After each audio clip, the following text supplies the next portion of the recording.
Games Plus Arcade tersedia hanya di RCTI Plus Super App. Mainkan sekarang. Kembali bersama kami dalam Prime Market Highlights. Pemirsa, pejabat negara dan pejabat publik dituntut harus betul-betul memaksimalkan pelayanan kepada masyarakat. Ya, pemirsa, terutama terkait dengan kesejahteraan masyarakat secara merata. Presiden dengan tegas meminta jajaran kementerian dan lembaga tidak menghamburkan uang negara dengan dalih kunjungan dinas ke luar negeri.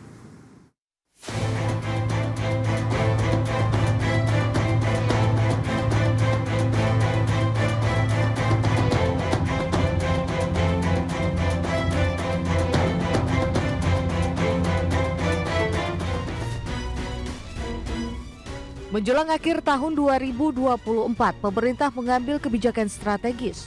Secara tegas, Presiden Prabowo Subianto meminta jajaran kementerian dan lembaga untuk memangkas perjalanan dinas luar negeri. Tak peduli menteri, dirjen, ataupun kepala badan harus memangkas, bahkan kalau perlu meniadakan kunjungan kerja di luar negeri.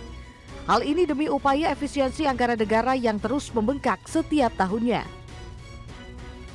Tak tanggung-tanggung, anggaran perjalanan dinas pejabat baik menteri, dirjen, lembaga, bahkan kepala daerah ke luar negeri mencapai 3 miliar dolar Amerika atau sekitar 47,8 triliun rupiah, jumlah yang sangat besar. Pemangkasan anggaran diakumulasikan bisa menghemat uang negara sebesar 1,5 miliar dolar Amerika Serikat atau 15 triliun rupiah. Kalau bisa dikurangi 50%, artinya kita bisa menghemat 15T. 15T itu berapa bendungan, berapa irigasi, berapa SD bisa kita perbaiki, berapa anak sekolah bisa kita kasih makan. Tolonglah ya para menteri, puasa dulu. Puasanya 5 tahun. Penghematan 15 triliun rupiah bisa digunakan untuk pemenuhan swasembada pangan, optimalisasi pertanian hingga bantuan sosial bagi masyarakat secara merata. Instruksi tegas Presiden membuat jajaran menteri bertindak reaktif. Menteri Koordinator Bidang Pembangunan Manusia dan Kebudayaan atau PMK Pratikno siap menjalankan aturan tegas Presiden memotong anggaran dinas pejabat sebesar 50%, di mana setiap anggaran yang dikeluarkan memang harus efisien dan presisi. Anggaran negara benar-benar untuk pelayanan kepada masyarakat gitu. Jadi intinya kan memberikan pelayanan kepada masyarakat semaksimal mungkin. Oleh karena itu efektivitas, efisiensi harus terus ditingkatkan. Komitmen mengurangi anggaran dinas luar negeri juga dikomitmenkan Menteri Sosial Saifullah Yusuf. Melalui instruksi tegas, Kementerian Sosial akan memangkas anggaran perjalanan dinas luar negeri. Anggaran dinas akan dialokasikan untuk fokus dengan program prioritas kesosialan di dalam negeri. Kita tentu mengikuti arahan Presiden dan Pak Sekjen sudah berdiskusi dengan Kementerian Keuangan untuk menata segala kemungkinan yang mana yang bisa dipangkas. Presiden Prabowo memerintahkan Menteri Keuangan dan Wakil Menteri Keuangan untuk mengurangi dinas luar negeri hingga 50% selama 5 tahun ke depan. Menteri Keuangan Sri Mulyani Indrawati langsung mengeluarkan surat edaran nomor S1023 MK02/2024 tertanggal 7 November 2024. Surat edaran ini ditujukan kepada Menteri Kabinet Merah Putih, Jaksa Agung, Kapolri, Kepala Lembaga Pemerintah Non-Kementerian, dan pimpinan kesekretariatan lembaga negara. Dalam surat edaran tersebut menegaskan para menteri atau pimpinan lembaga diminta untuk meneliti kembali berbagai kegiatan yang memerlukan belanja perjalanan dinas. Selain itu harus tetap menjaga efektivitas pencapaian target sasaran program masing-masing kementerian dan lembaga. Para menteri dan lembaga juga harus menghemat minimal 50% dari sisa pagu belanja perjalanan dinas pada DIPA tahun anggaran 2024.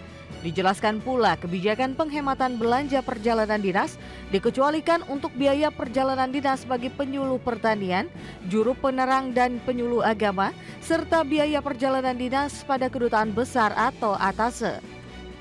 Wakil Ketua Komisi 11 DPR RI Fauzi Amro mendukung pemangkasan 50% anggaran dinas kementerian dan lembaga. Menurutnya, upaya ini harus menjadi bentuk efisiensi anggaran belanja negara agar alokasi anggaran belanja negara kian efektif di bawah pemerintahan Prabowo Subianto. Perjalanan dinas itu harus efektif dan efisien. Nah, efisien itu dalam arti jangan terlalu sering-sering berangkat ke kunjungan keluarnya, ke luar negeri atau ke dalam negeri. Nah, oleh sebab itu menurut saya yang paling penting itu efektivitasnya. Hal yang sama juga diutarakan anggota Komisi 11 DPR RI Anis Biarwati. Upaya pemangkasan anggaran dinas menteri dan jajarannya, pemerintah harus fokus meningkatkan konsumsi masyarakat, di mana konsumsi masyarakat bisa berperan mencapai target ekonomi. Kalau konsumsi rumah tangga yang lemah itu berarti daya beli masyarakat juga sedang turun. Nah, ini artinya memang industri juga sedang, manufaktur kita juga sedang mengalami lesu begitu. Selain bisa membuat anggaran negara kian efektif, anggaran hasil penghematan dinas luar negeri juga bisa digunakan untuk mengoptimalkan program-program padat karya. Anggota Komisi 8 DPR RI Atalia Praratia meminta pemerintah memperkuat upaya pemberdayaan masyarakat agar bisa berdaya dan naik kelas. Tentu saja kan kita tadi ada kemiskinan ekstrim, ada kemiskinan juga yang mungkin dia masih bisa kita diangkat begitu sedemikian rupa sehingga mereka punya kemampuan untuk pada akhirnya mereka bisa sesuai dengan harapan kita ya, terus naik kelas gitu kan, itu penting sekali. Presiden tak ingin dalam pemerintahannya 5 tahun ke depan anggaran belanja negara dihabiskan untuk perjalanan-perjalanan dinas luar negeri. Kita harus ikat sabuk-sabuk kita. Kita harus, sekali lagi saya tekankan, hemat. Kita harus kurangi kebocoran dari anggaran. Pengurangan perjalanan hingga 50% bisa memberikan efisiensi dan menutup kebocoran anggaran negara. Terlebih lagi, dengan penghematan tersebut, maka banyak sekolah, bendungan dan irigasi yang bisa dibangun, serta bisa juga dialihkan untuk memberi makan anak-anak Indonesia. Jakarta, Tim Liputan Special Report, IDX Channel.